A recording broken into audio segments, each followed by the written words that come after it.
जी इस वक्त सेक्रेटेरिएट के बाहर हम मौजूद हैं, जहाँ पे बदस्तूर जो है वो मुज़ाहरा जारी है। सरकारी मुलाजमीन अपनी तनख्वाहों में इजाफे के हवाले से नोटिफिकेशन चाहते हैं। गुज़श्ता रोज़ यहाँ पे शेलिंग भी हुई, पथराव भी हुआ, लेकिन रात गए मुज़ाकरात हुए जिसमें ये फ़ैसला हुआ कि इन मुज़ाहिरीन के मुतालबात मान लिए जाएंगे और आज बाज़ाब्ता तौर पर नोटिफिकेशन जारी हो जाएगा।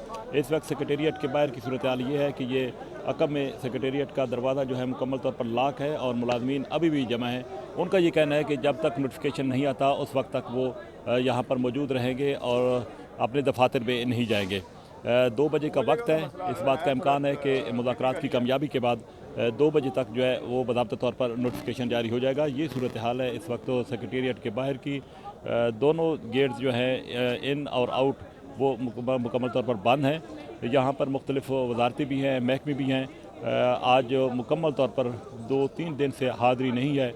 ना तो वफाकी वज़रा अंदर जा सकते हैं सेक्रेटेरिएट के और ना ही सेक्रेटरीज़। जबकि फ़ैसला ये हुआ है कि ग्रेड 1 से 22 तक के जितनी भी मुलाजमीन हैं उनकी तनख्वाहों में इजाफे का नोटिफिकेशन आज बाज़ाब्ता तौर पर जारी कर दिया जाएगा और कुछ कमेटियाँ कायम की गई हैं जो कि दीगर इशूज़ अमूर को देखेंगी और बजट में बाज़ाब्ता तौर पर बाकी जो इशूज़ हैं उनको हल कर लिया जाएगा। लेकिन इस वक्त की सूरत हाल यही है कि मुकम्मल तौर पर गेट बंद है, जबकि बाहर जो है वो सिक्योरिटी इंतहाई सख्त की गई है बाहर की, ताकि किसी किस्म का कोई नाखुशगवार वाक़या जो है वो पेश ना आए।